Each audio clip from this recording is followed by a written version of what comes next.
Welcome. It's Tuesday at 2 p.m., which means you're watching Grizzly News. I'm Garrison Douglas. We've got a lot to cover today, so let's jump right into it. Homecoming week is upon us, so if you were wondering, that's what all the festivities outside are all about. This is an awesome part of the semester, full of activities and food, but most importantly, it's the time of year where we decide our first ever homecoming king and homecoming queen. President Stas Percheski spoke in this PSA about voting in this year's homecoming selection process.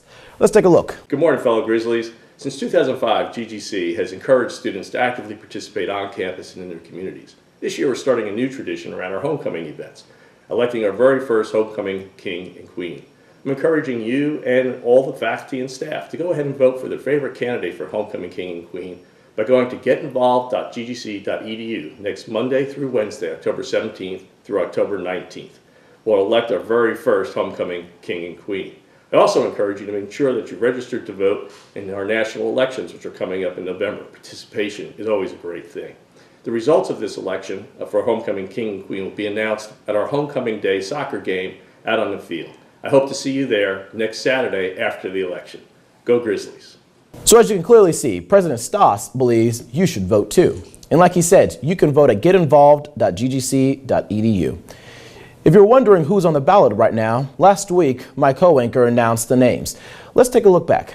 So on the King's Court we have Azaz Sheikh, Fedi Basha, Joshua Beaton, Kingston Castillo, and Usama Lakhani. On the Queen's Court we have Miss Denisha Williams, Kiana Treaster, Zaria Campifany, Alexis Daughtry, and Sierra. All right, well, best of luck to everyone on the ballot.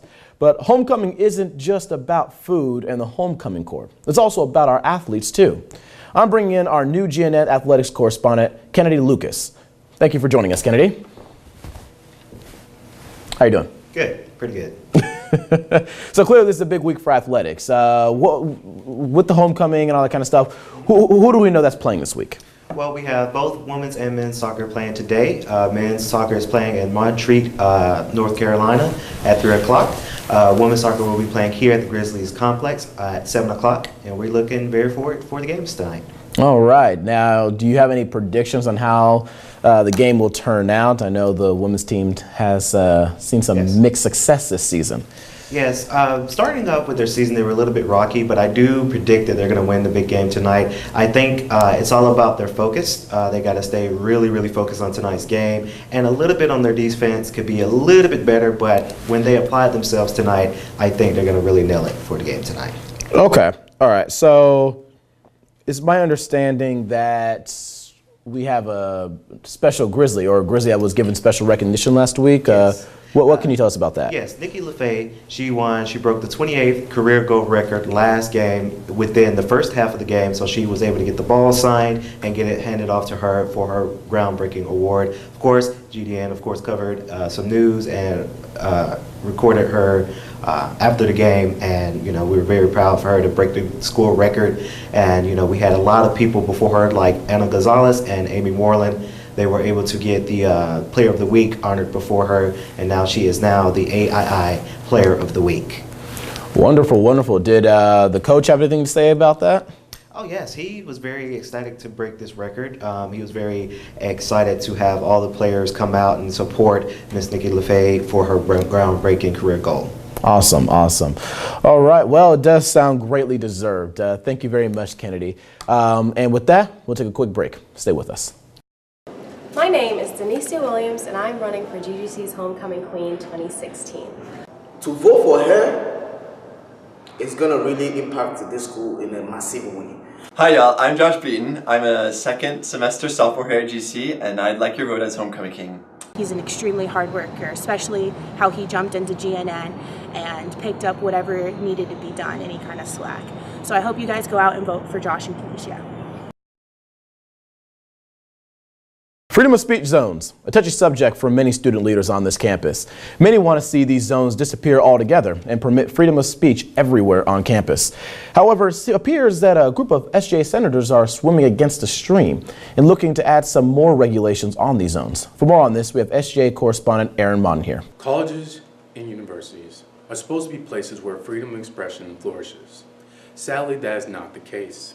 It seems like places of higher learning seem to be more interested in safe spaces rather than freedom of expression.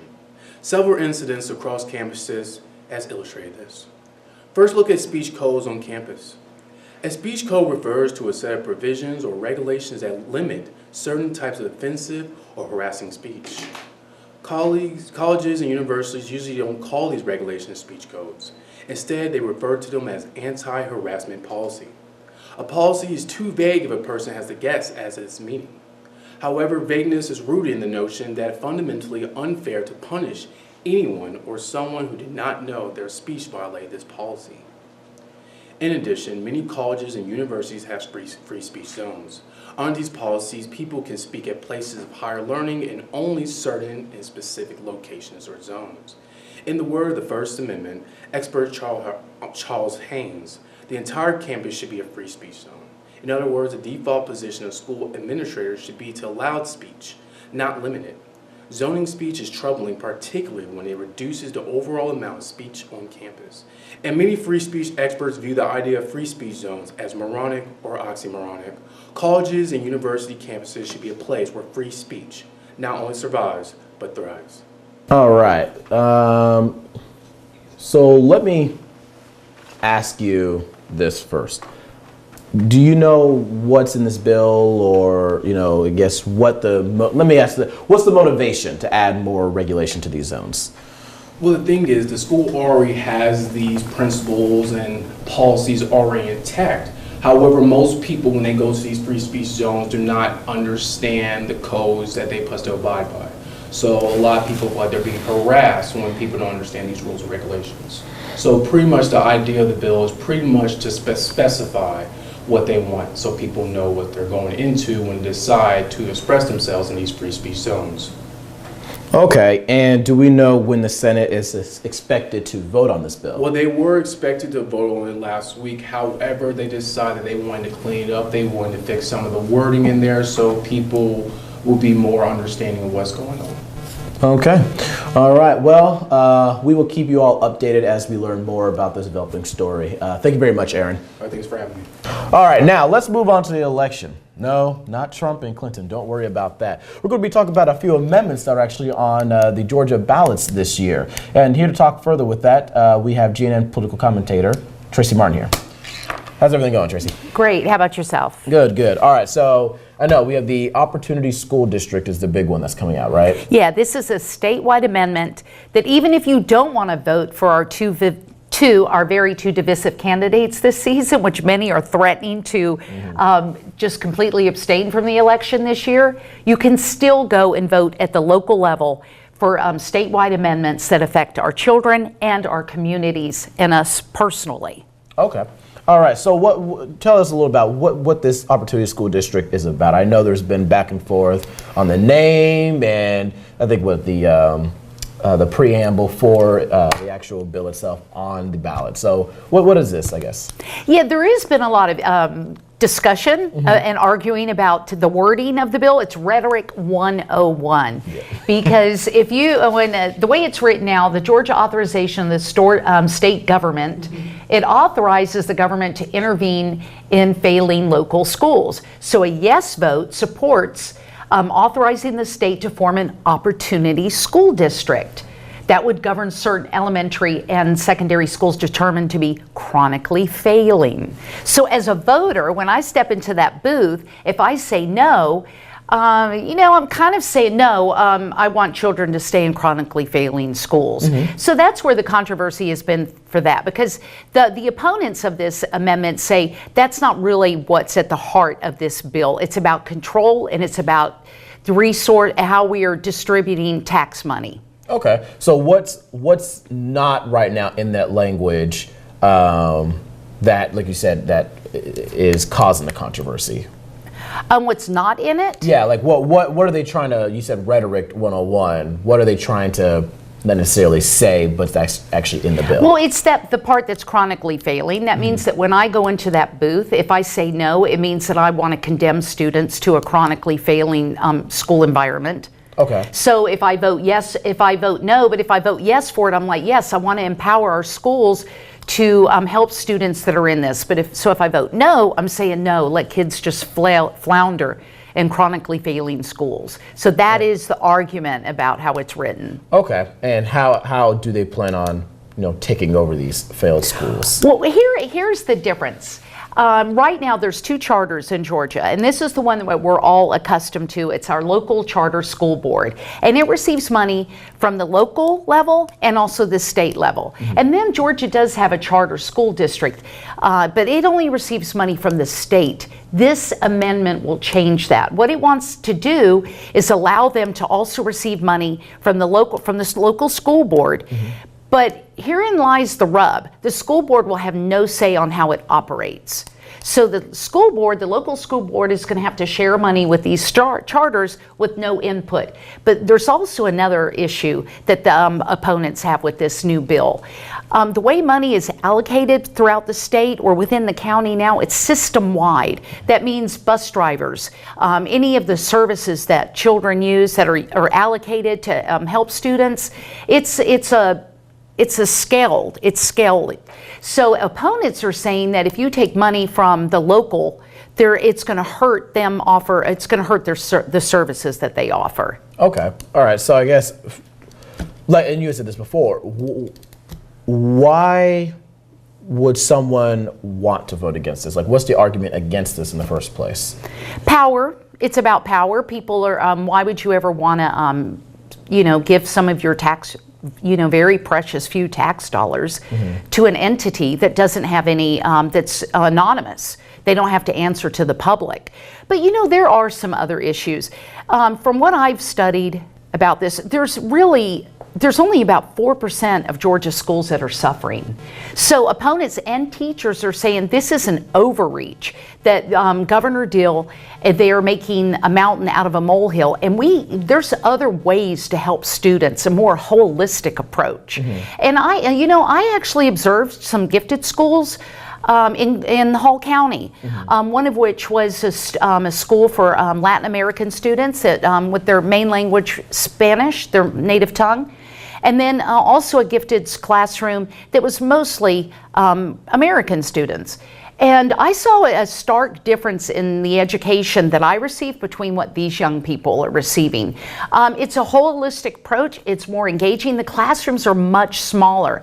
So opponents of this bill, mainly teachers who said they're already being bombarded with enough bureaucracy as it is already. They're having to, not only do they have to write lesson plans that have to speak specifically to every child individually, then they have to write all these papers to back up what they're doing.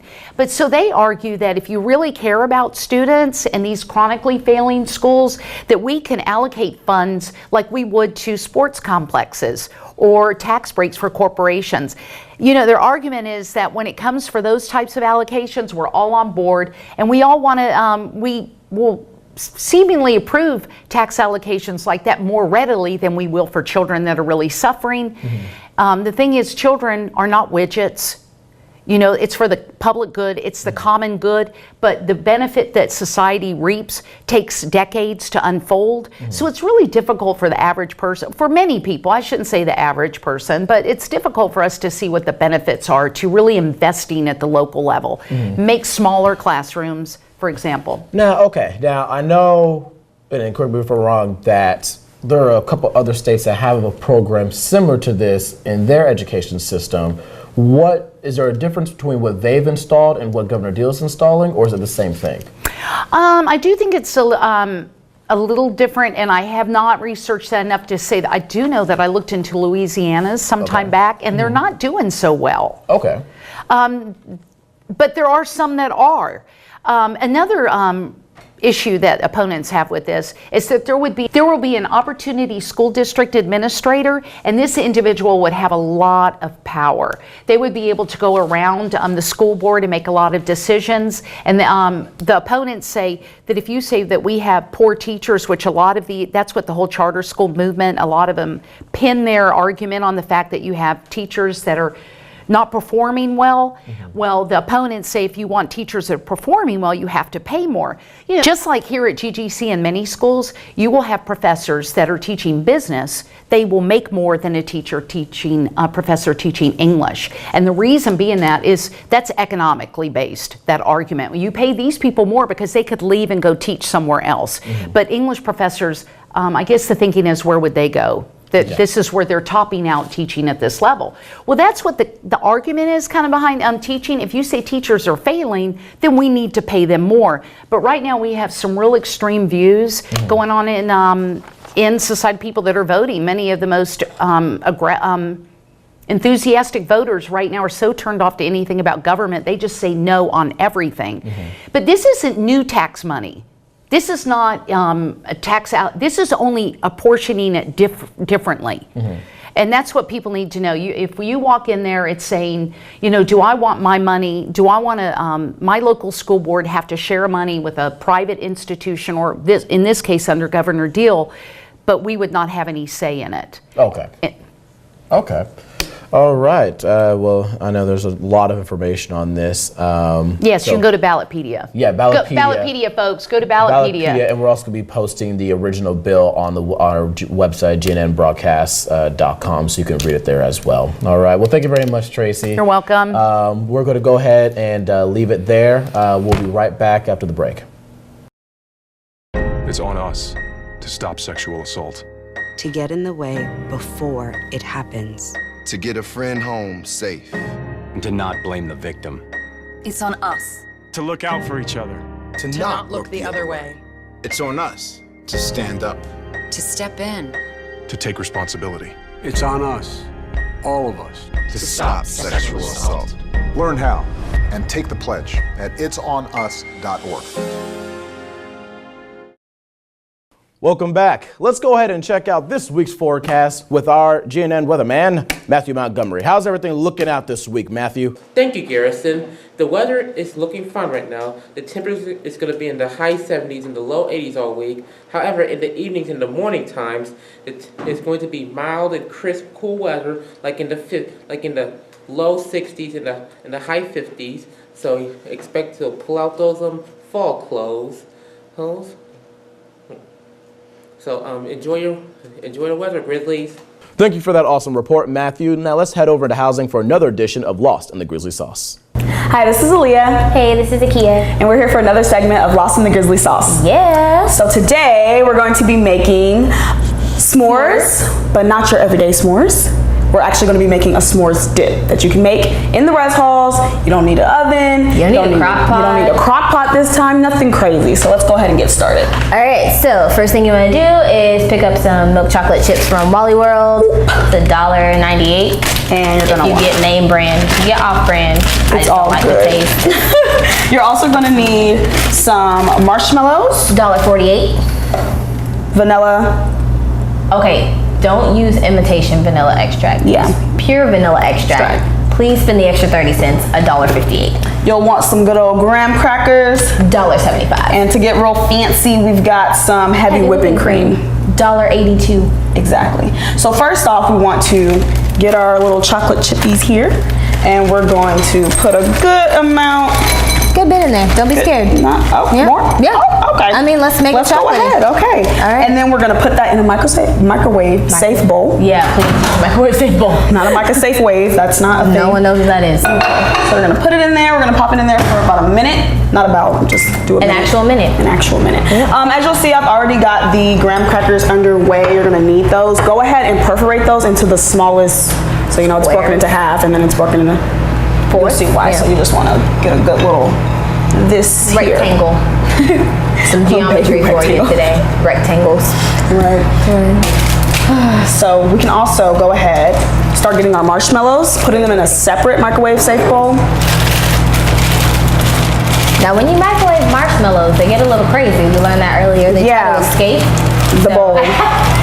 One tried to make a run for it. That was interesting. Like, sir, get back in the bowl. We're trying to eat you. Can you be respectful of our dietary habits? And then you'll just want to, actually I'm going to put a little bit. Yeah. You just don't want it to be overflowing because that's how it fell out of the bowl the first time. If you want to put a paper towel down in the bottom so you don't have to clean your microwave, you can also do that. That's a charge. And that's a good little amount. And we're going to pop that in the microwave as soon as these chocolate chips come out. In 3, 2, 1, and done. Okay, so now these are nice and hot.